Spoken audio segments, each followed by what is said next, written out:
This is Daily Flash with Andrea Jackson and Mitch English.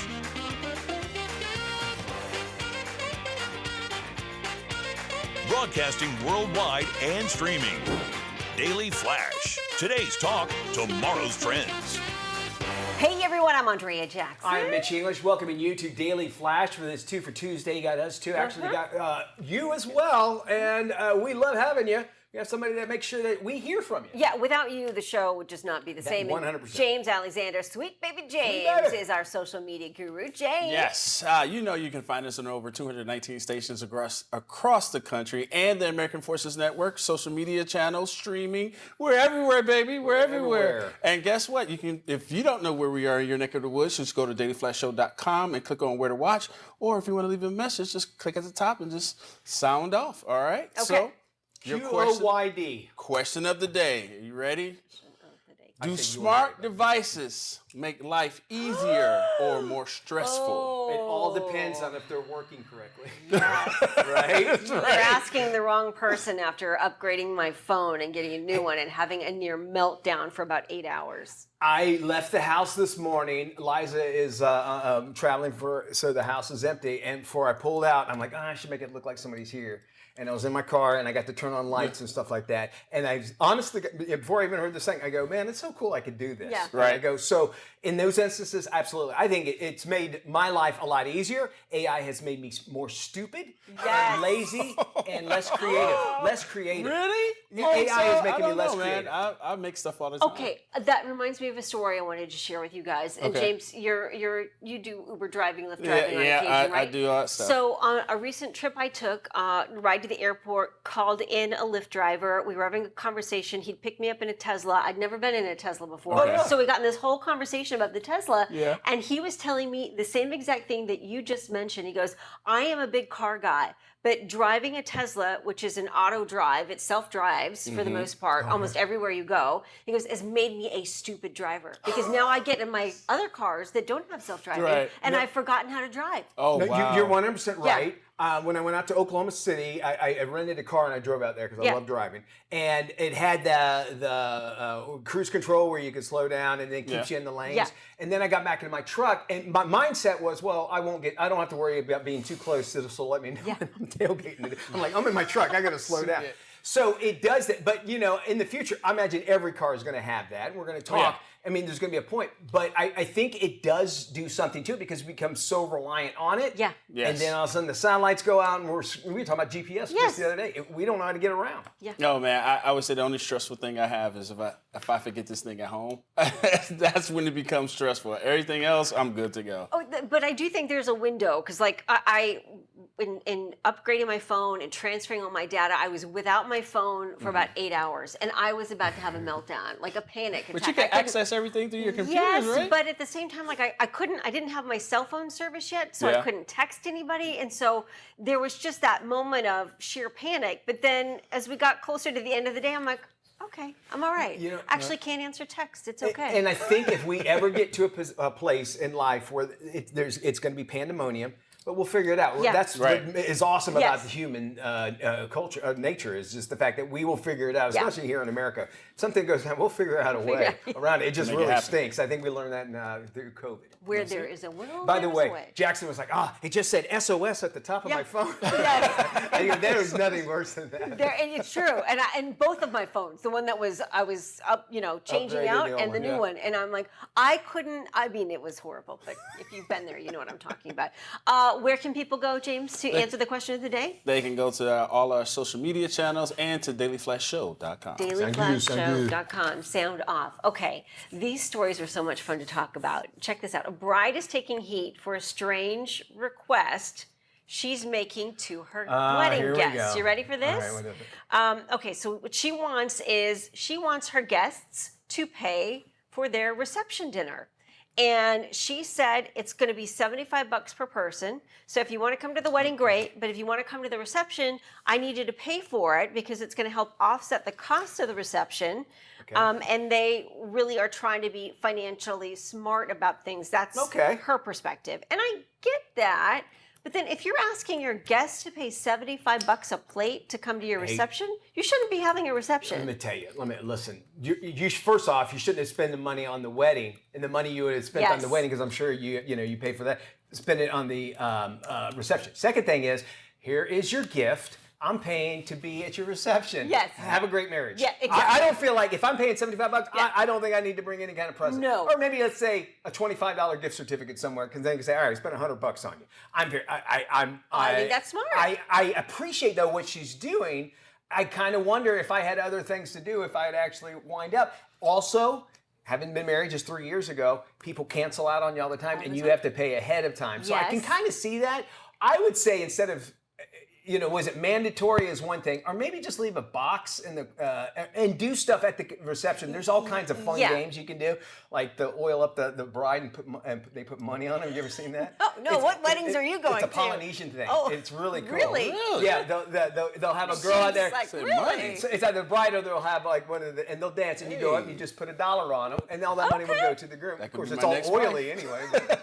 But that helps the guy out because he goes, yeah, she had glitter on too. That's where that glitter money came from. Right. Okay. Now she also talked about another couple who did something similar. They sold tickets to their wedding, Yeah. $1,000 a pop, an entry fee, That's right? interesting. And they said they were raising the money for charity. So okay, That's- that's not bad. I mean, that's were raising they? money for charity. But were they? That was my okay. question. That's what they said, and they said that they were donating the money to charity, which I get. I think that's commendable. So I got it in our friends from chat. Please, The average money spent is Okay. $284 per person. Per person? Per person when you're at a wedding, yes. And Really? it costs between an average of $13,000. That's for on the low reception, end. food. Yes, that's Yeah. on the low end, but that's the average. So you're In the US. You're factoring in the venue. If you have to have wait staff, The that food, sort of the thing. catering. And then I also wonder is outside of a wedding, what people don't think about. There's other parties that go along. There's like if you have you're supposed to have like a dinner for a bachelor party. There you go. bachelor party. But like if you have- Rehearsal dinner. rehearsal dinner. If you have guests in from out of town, you should invite them over Yes. for dinner. And that sort of. Yeah. So I wonder if some of that is kind of added in. Nope. That's not at all. That's Oh, all that's extra. reception, catering, and food. $13,000. And you kind of wonder, millennials might be onto something. They're waiting to get married and they're not getting married, and you can kind of see going into a marriage in debt is Yes. the worst. It's crazy. I'm telling you, it's going Yeah. to screw Yeah. up your marriage because all you're talking about. Yes, because if you think about $13,000 That's is a the lot. that's a lot of a money. hundred. That's, It is. that You've done a it. car or a down payment or a partial down payment Yep. for a home or a condo or whatever, and that is most financial experts will say that's a better way to spend Right. your money. Like you said, that's the low end. Yeah, that's the low end of how you spend your money. And my thing is like, if you're going to charge me $75 for a reception meal, that food better be good. No. Because 9 times out of 10, the food's terrible. Fish, I'll get my chicken. $75 at the open bar. It better be an open bar. I know James will, right? Can I give you? If you're planning on getting married, this is something I learned. If you, my in-laws own a winery, so they a vineyard rather. So they brought the wine and high-end drinks. If you're going to have an open bar, okay, don't buy beer because. Oh, They'll really? all because Yes. if you know you have open bar, are you going to get a beer or are you going to get you a Long Island iced You're tea? going to get a or grasshopper because you've Yeah. never had one before. Right, you're gonna get try the stuff. crazy blended drinks you've never had that cost a fortune. I had a situation. So What do you mean? At Hosmer's wedding. At Hosmer's? Oh yeah. Oh, really? Uh-oh. Did you drink too much? I made use of the bar. I was trying to make sure. Open bar. I just made use of the bar. She knew me by name. You were overserved. Yes, that's what it was. Yes. Yes. You were yes. Travis, our mutual friend Travis, I said, listen, dude, I made him in charge of the beer. And he loved your wedding? At my Yeah. wedding, and there were cases and cases because nobody drank the beer Yeah. because. And I'm like, I wish somebody had told me that. Yeah. And just spent the money on the liquor. So much so, my cousin had to go down to the liquor store and get more liquor. Really? Y'all drank a lot of Wow. liquor. Or that, or we didn't buy enough. They told us what to buy. Quick thing. Yeah. In Moscow, I cannot pronounce their name, but their cost for their wedding reception is supposed to be the most expensive in the world at $1 billion. $1 billion. $1 billion. This is for my friends at ChatGPT. For the whole For For the whole reception, country? entertainment, luxury decor, For and one more. couple who got married. One They couple. spent They're $1 billion. supposed to Oh, get married. okay. I $1 thought you said this billion. was an average. No, well, no. yeah. I mean, Feels like $1 billion. there's that's new money over there. Yeah. Oh, yeah. So they're just trying to figure out ways to spend it. All right. We first off would love to share some wedding hacks, Yes. as well as would you pay to go to a reception? Our Flash website is open at thedailyflashshow.com. We got more Flash coming up. We got an expert in. We're talking about, speaking of which, Yeah. burning through the savings. Yes. And how you can avoid that and making sure that you're ready. We're also talking about fixing the healthcare system. We've got Life Love Shopping coming up. But before we head to Here break, it is. here's today's Brain Flash question. And what is the name of the fictional high school in Greece? I know this. I know this answer as well. I'm I know excited. We'll have the answer when we return. Welcome back to Daily Flash. Let's see if you got today's Brain Flash question right. Here is the question. What was the name of the fictional high school in Greece? All right. If you didn't know it, the answer is Rydell High. Rydell High in the movie Grease. Well, Americans are battling long job searches, and they are quickly burning through their savings to stay afloat. So what should you do if you find yourself in the same predicament? Here with more insight is Jacob Zinkila from Business Insider. Jacob, great to see you. Thank you for having me. So why do you think in your research and reporting that job searches right now are lasting so long? Yeah, I mean, it's fairly simple in that businesses aren't hiring nearly as much as they were a few years ago. And there are a lot of factors driving this. One is that economic uncertainty, including policy changes like tariffs, has made some companies hesitant to scale up their workforces. Another explanation is that some businesses did a lot of their hiring a few years ago. During the period, you might remember some people call it the Great Resignation, when workers were switching jobs at high rates. Companies ramped up hiring, and that surge is one reason hiring levels are comparatively slower now. AI also could be playing a role. While it's uncertain how many businesses are replacing workers with AI, it seems at least clear that some are at least assessing the impact of AI on their businesses and holding off on too much hiring until they have a clearer sense. I know the financial experts always say have at least 6 months worth of living expenses saved up, and that can be hard for most of us. How are savings getting depleted so fast? Yeah, obviously, when someone gets laid off, what they receive in terms of severance pay and their unemployment benefits can vary considerably depending on their employer and the state they live in. So not everyone can rely on these things to cover their expenses. So people have to turn to their savings during their job searches. And as anyone knows, when you don't have income coming in, your savings can get depleted really quickly. And this is always the case, but especially given some of the strong inflation of recent years that have pushed up prices of things like food and housing. Yeah, and it's tough if you're faced with having to tap into that 401k. It just seems like once you start down that path, it's hard to get back. What are the biggest challenges that you see in today's labor market and in your reporting? Yeah, I think a big challenge is that people are growing frustrated. Some people think that they're applying to tons of jobs. Some people feel like there's a lack of a human connection, that are the resumes being reviewed by a human, are they Right. just sending them into the void? People feel like, there's certain strategies like networking that, people want to try, but it doesn't always play out, doesn't always work out. So basically there's a lot of competition and a lot of demand and not necessarily a very high supply of roles right now. And that's just creating a lot of headaches and frustration for people. Yeah, a lot of unknowns. And then when you're applying through some of these job websites, it's this magical algorithm that you've got to hit just right, it seems, in order just to have somebody see your resume. What role do you think the Federal Reserve plays here when it comes to jobs and interest rates? I know it's all kind of an interesting mesh. Yeah, so I would say rising interest rates in recent years have, made borrowing more expensive for businesses, which can slow investment in hiring. There is some debate among economists about how much interest rate changes directly impact companies' hiring decisions. Whereas, if you're looking to buy a home, like higher rates will lead to higher mortgage rates generally, which is definitely going to make buying a home more expensive. It's a little bit less straightforward with the job market, but it definitely is a factor at play.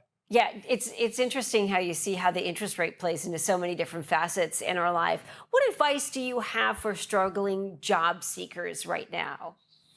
Yeah, one of my top pieces of advice is to talk to whoever you can, whether it be friends, family, or people at companies of interest. Ask about open roles and stay in touch because those connections can make a difference. However, building new connections can take a lot of work and patience. I've had job seekers tell me they hear back from about 5% of the people they reach out to on LinkedIn. So if you contact a lot of people and have little luck, that's normal, but it can be still worthwhile. And I guess lastly, I just say not to be afraid to ask for help. Job searching can be really isolating. And I think many of us would prefer just to kind of quietly find a job on our own and not really have to ask for much advice or support from others. But in today's market, going at it alone can be pretty tough, both mentally and also in terms of actually finding a job. Yeah, it's so difficult. That's a great point, Jacob, because I think so many of us, our identity is definitely tied to what we do for work and our jobs. So it does make things somewhat difficult. Jacob, great to chat with you. Good insight here. We're going to share this interview on our website at dailyflashshow.com/FMI. Jacob, thanks once again, and Business Insiders, where you can find more information. Thank you there, Jackson. Some trending news story. I'm actually kind of happy about this because the Garden State, New Jersey, flipping the script. You'll understand why that makes sense. And ordering public schools to bring back cursive writing. Yes. Cursive. That's all starting next fall. And one of his final acts as governor, Phil Murphy, actually signed a new law requiring students in 3rd through 5th grades to actually learn cursive. He believes the move will help students with the basic skills like opening a bank account and signing checks later in life. It could happen. Cursive was generally kicked to the curb in 2010 when the outlandish Common Core standards were forced into districts. New Jersey is one of the number of states that are ditching Common Core and bringing back common sense, some say, and cursive back to their curriculum. It's something I appreciate. You guys know I appreciate handwriting altogether. You have such beautiful handwriting. And you know why I do. Yeah. I've told you this story, is that my 4th grade teacher told me I had horrible handwriting, Yeah. and it hurt my feeling really bad, and I started working on it all the time. However, if it's fast notes, I'll write in cursive. Yeah. And I'm glad I know it, but I'm still, as you can see here with my notes, I'm all capital letters and that sort of thing. I'm kind of happy to see it coming back. Me too. I'm a combination of cursive and print, so I kind of write half and half. Okay. But when I went back home, my mom had saved a lot of stuff from my childhood years, cool. and I looked at some of my handwriting. I'm like, oh my God, I had beautiful handwriting in school, because they really made a point of taking that handwriting class and really sticking with it, and it was more of an art form. It really is. I think you get to a point where you think, nobody cares, but They do. They do care, indeed. Yeah. More Flash after this. We're talking about fixing the healthcare system. When we return.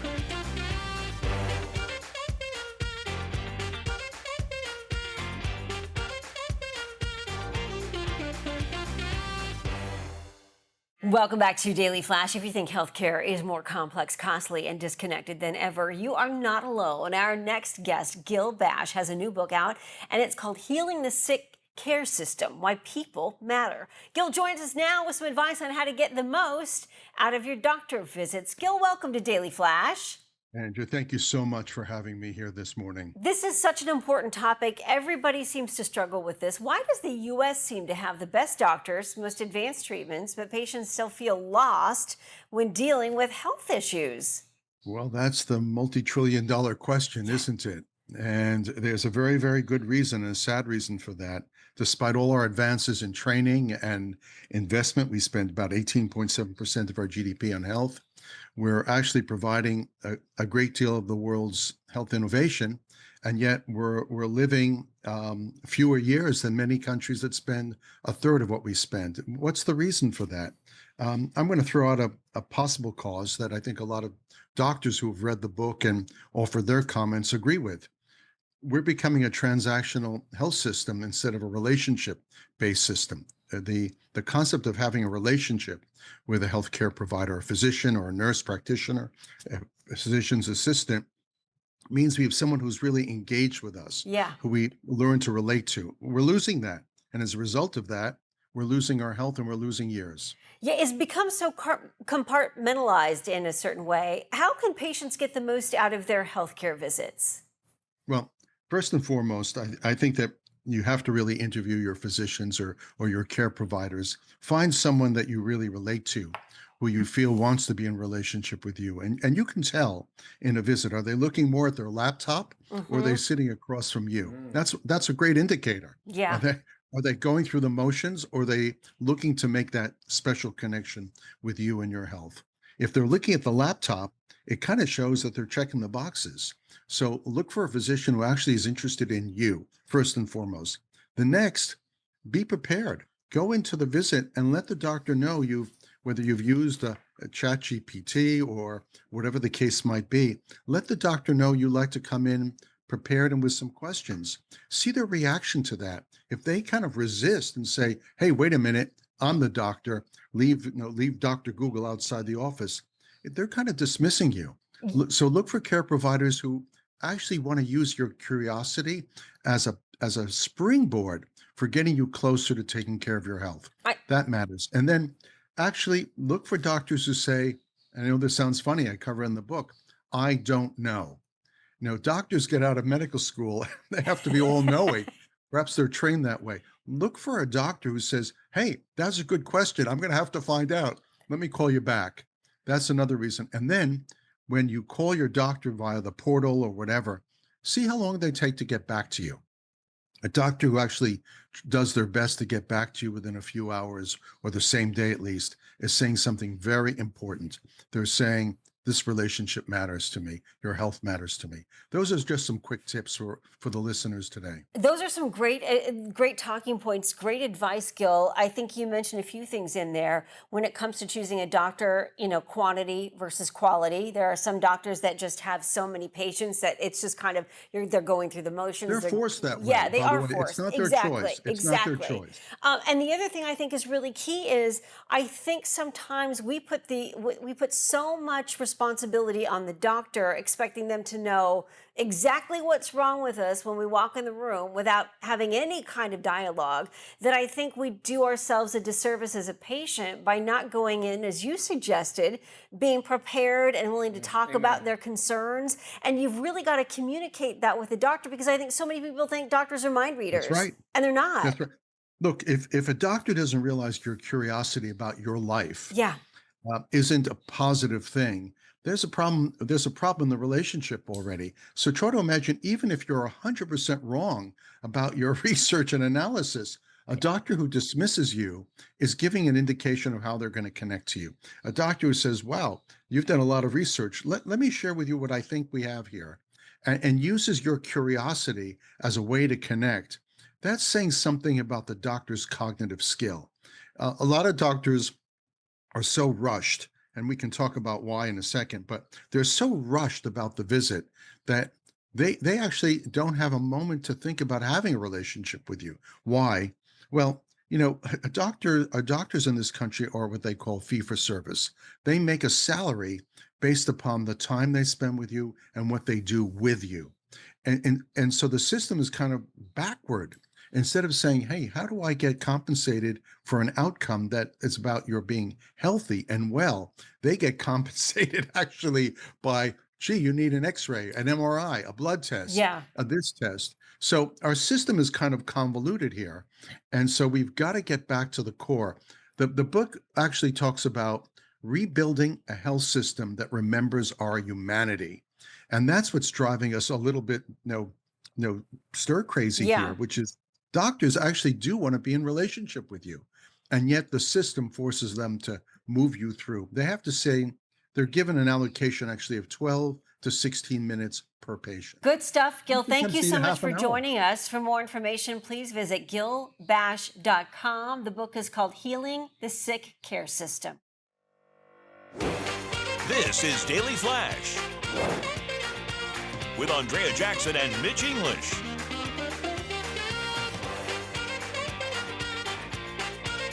Broadcasting worldwide and streaming.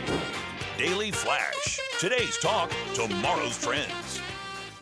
Hi, everybody. I'm Mitch English. I'm Andrea Jackson. This is Daily Flash, today's trends, tomorrow's talk. Before we do anything, let's check in with our stations across the nation. Our social media guru, James Alexander. Yes, you can find us on over 219 stations across this great country, the American Forces Network, social media channels, streamers. Even go to our website, dailyflashshow.com. Click on where to watch to find out where we are in your neck of the woods, or just sound off. But our local friend today, we're going all the way to Jackson, Tennessee. Ooh, Jackson. Named after Andrea Jackson, right? There you go, Yeah, of course, WYLL-TV. Isn't that the famous song by Is it a country? know. Country guy, rock and roll. Jackson, Tennessee. Yeah, going down to Yes. Jackson. Joaquin Phoenix and Reese Witherspoon. Walk the Line. Walk the line. What's his name? Johnny Walk Cash. the- Johnny Cash. Thank Okay, you. okay. Find out. Oh Give my us a God. little. Give us So a I little. got something for you. 1835, Davy Crockett, who did not get elected, re-elected as mayor of the city, told the crowd, "You can all go to hell. I'm going to Texas," where he died at the Alamo the next following year. Oh, okay. Davy Ironically, Crockett. I forgot about that. I'm going to the Alamo. I love that the Alamo has a gift shop. I work- still can't get over that. Right. Yeah, it's so weird. I work on country radio, and Yeah. I should know this, but Jackson, you're 100% right. It's called Jackson, Jackson. and it's a song with June Carter Cash. June and Carter, Johnny Cash. I love right. that song. And Reese Got Jackson Witherspoon just did an amazing job in that movie good playing job, her. yeah. Yeah. We go now to our basically a quandary that we would love to hear your thoughts on this. This boss is basically he writes into Dear Abby, and he says to ask her, listen. Is that still a thing, Dear It Abby? is. And New York Post puts it all the time. So we go check it. Who's the Abby I, now? I want ChatGPT. Yeah, I think you're right. That's exactly who it is. Whoever cheap. that day. So anyway, so Intern. he's asking her. So he had an employee, and he went to HR, Okay. and HR was like, well, I don't know. And the employee had a pet that died, and requested time off, a bereavement. And so he's wanting to know is, since I'm the boss, I can make a policy. Should I give, employees a bereavement for pets dying? Are they a part of the family? If you look at it as far as insurance go, there's more and more insurance companies are saying, okay, that you could, you can get a policy on them and that sort of thing. But how far grief benefits should go? And it basically, it could be any kind of pet. It's not necessarily a service animal, but we're Yeah. talking about a pet. Could be a goldfish. Could be a goldfish, 100%. Thoughts on this? Because, and I think it's important to know that most places will give you a personal day. Yeah. That you can use, like, hey, maybe you call it a sick day or whatever. So when we say a bereavement, usually we think like an extended, like a week off or something like that. I think it could be a benefit that the company offers as an attractive component to bring in new employees. To say we offer bereavement obviously for family and friends, but we also offer it for your pets too. It just as an extended benefit. I don't know if it's a standard benefit. My other thing too with a lot of these benefits is like some of these companies will give maternity leave for 3-6 months at a time. But if you're not having a baby, shouldn't you have a right to some kind of maternity time or it's equal to? a single tax is what they're kind of talking about. Like, so if you don't have kids or if you're not married or whatever, and I have a wife that's pregnant, I can take off, or if she's employed, she can take off. But if you're single, there seems like there should be you some end kind of up working comparable. triple shifts for the people who are taking maternity Yeah. leave. So You're why right. couldn't I get paid for that time? If I'm not going to take it, or at least can I take the time? Two great issues. Matter of fact, I would love to hear what people say about that because that's a very good point. Yeah. I think it probably affects even more people than people like pets or don't really think of a pet as part of the family. So we want to hear your thoughts on this. Is there maybe you know somebody, and maybe you've gone through this at work. Our website has not only can you drop us emails, but you can also sound off by leaving us a voice message. Just click on the sound off button. Yeah, still more to come here on Daily Flash Life Love Shopping. We're talking about the new fashionable tech wear for your eyes and your ears. And our must watch, it's Pressure. We'll tell you about this movie coming up right here. Today's talk, tomorrow's trends. Stick around. We got it all for you right here on Daily Flash.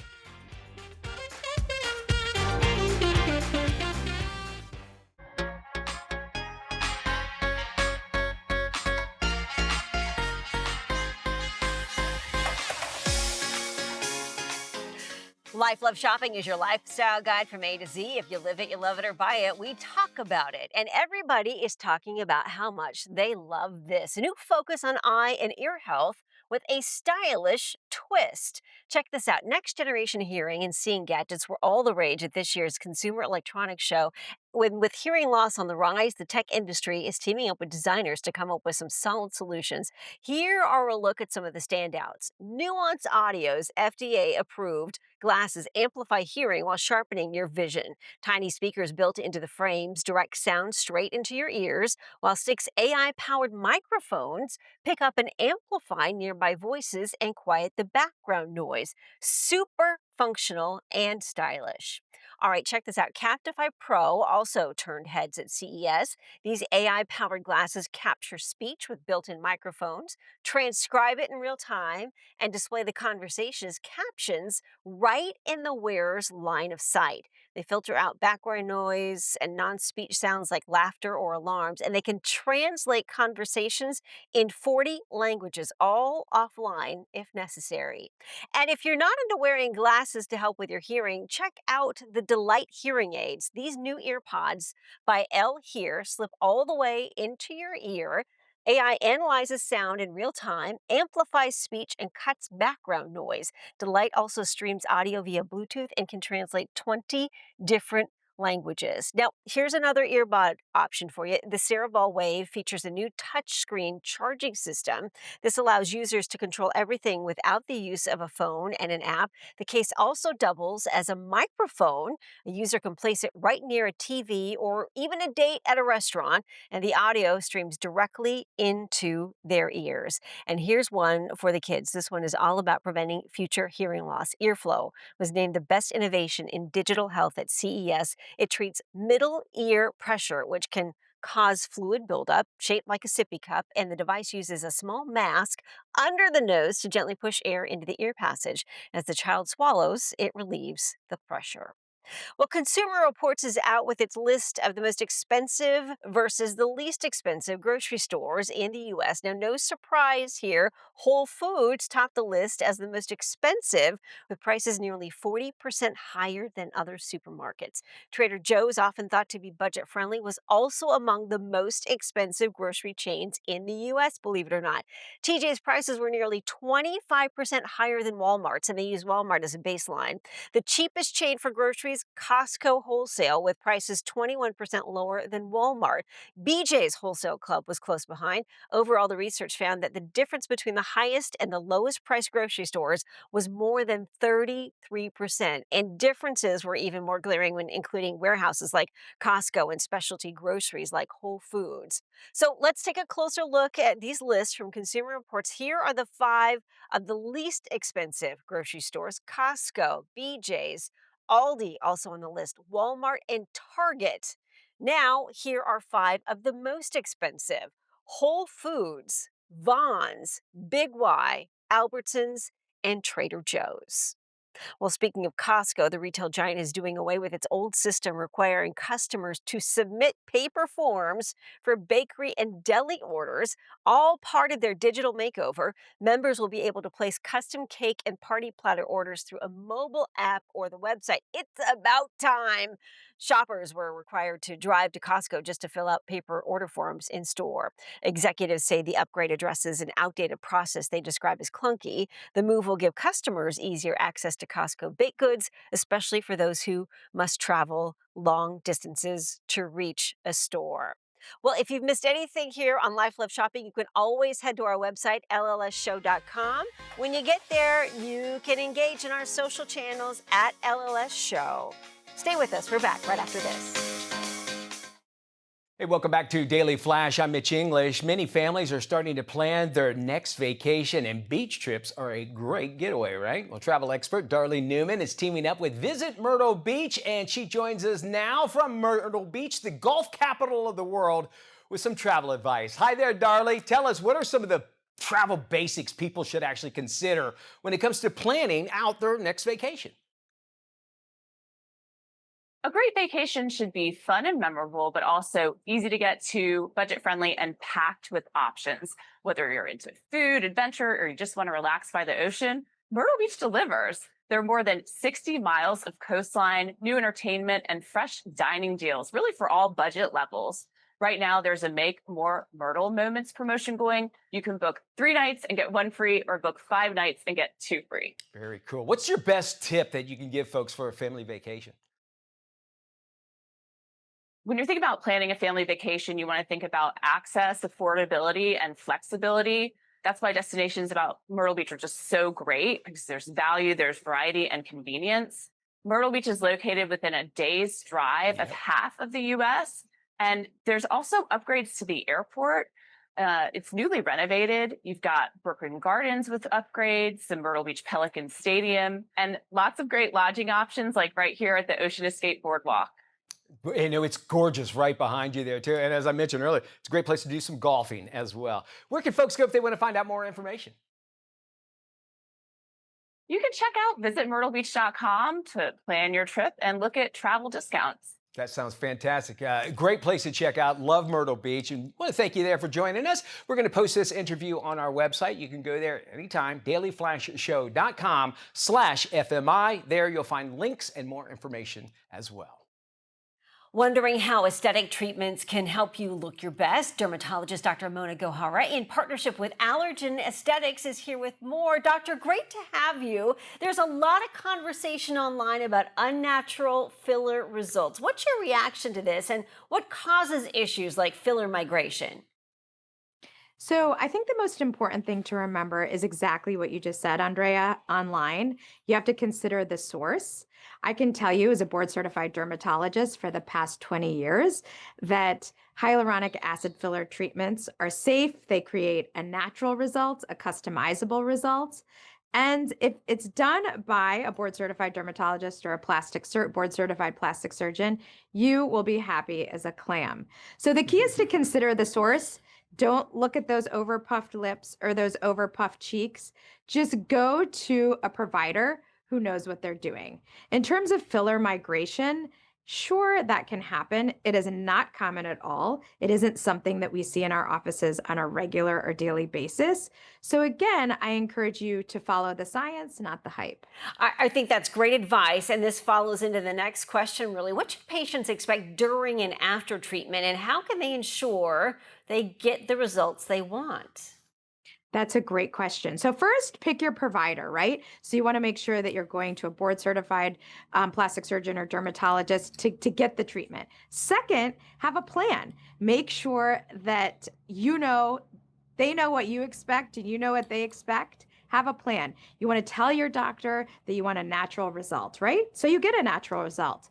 Third, you want to pick the right product. I personally like hyaluronic acid fillers because they are great at replacing age-related volume loss. And then you want to have patience. So just remember that nothing happens overnight, but the results you get will be amazing. That is so true, especially when it comes to beauty and this kind of thing. Shortcuts are not a good idea. Questions and patience, as you mentioned, are a very good idea. Where can our viewers go to learn more or find a qualified provider? Great question. Patients can go to naturallyyou.ha.com. Thank you so much for joining us. We'll post this interview on our website at dailyflashshow.com/FMI. All right, thank you there, Jackson. Jumping into some trending news stories. A rare Pokemon card owned by Logan Paul on auction, probably a couple bucks, right? $17 million is what it went through. No. It is the Pikachu Illustrator card and was one of only 39 produced as prizes for a contest back in 1998. Now, it's considered the only one to be graded a perfect 10 by experts. It became the world's most expensive Pokemon card back when Paul purchased it for about $5 million, so he made some cash, and that was back in 2021. He wore the card around his neck when he made his debut at WrestleMania back in 2022 because why not, right? Yeah. The card business to me is one of those where I don't understand it, but there are people that's their lives. I mean, they can do it. And they go to these conventions where it's all about the cards, whether it's a Pokemon or a sports card or a baseball card. But the Pokemon thing is so fascinating because obviously this was like a limited edition card. Do you think Jake Paul knew at the time when he bought it that it would have some kind of value to it? Obviously, for $5 million. He bought it, so but would it go up? That, and maybe because of the fact that he owned it and somebody else was taking, and that's probably why he wore it to WrestleMania. Yes. So he can also add that. There is a documentary out. I'm not sure which streamer has it, but it's about the very first Superman comic and the family that found it, and then everything that they went through that to just sell it, and then should they sell it, and they made millions off of it. So. Yeah, I always wonder about that too. Like if you have something like that, whether it's a comic book or form of memorabilia. What is the process you have to go through to get it to the auction house, to get the $20 million for it, right? In that documentary, which I've not seen the entire thing, but just clips of it, he was showing like, here's 2 first edition Supermans. You can notice that this one is more red than this one, and that makes about a $2 million difference. That's how No because way. it looked, even though it might have been printed where it wasn't as vibrant red, Yeah. it says that it's been aged more just because the red is a little bit Interesting. lighter. There's all kinds of small stuff like that. A new 3-part docuseries about America's Next Top Model is falling flat with viewers. The series re-examines the reality show and some of the harsh criticism of its contestants.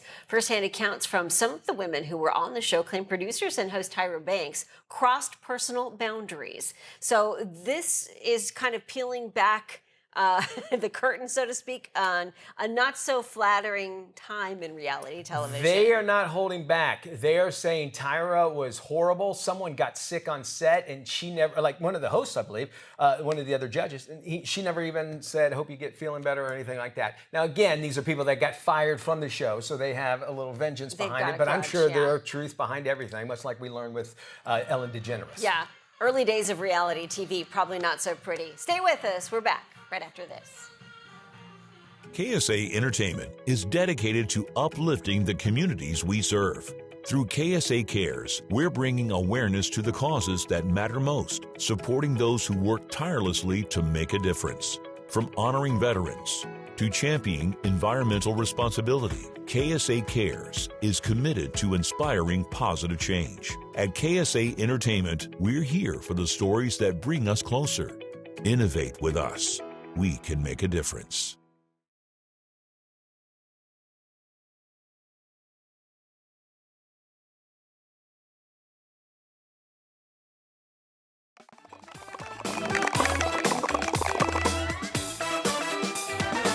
Hey, everybody, welcome back to Daily Flash. Mitch English along with Andrea Jackson. In the tense 72 hours before D-Day, the fate of the world hangs in the balance. This is today's must-watch movie, Pressure. You wonder about the name. Mainly, it's based around a meteorologist. They had to get a weather report over to the Allied forces. That's what this is about. And Brendan Fraser playing, of course, Eisenhower. So good. That does it for us. Be good, everybody. Bye-bye, y'all.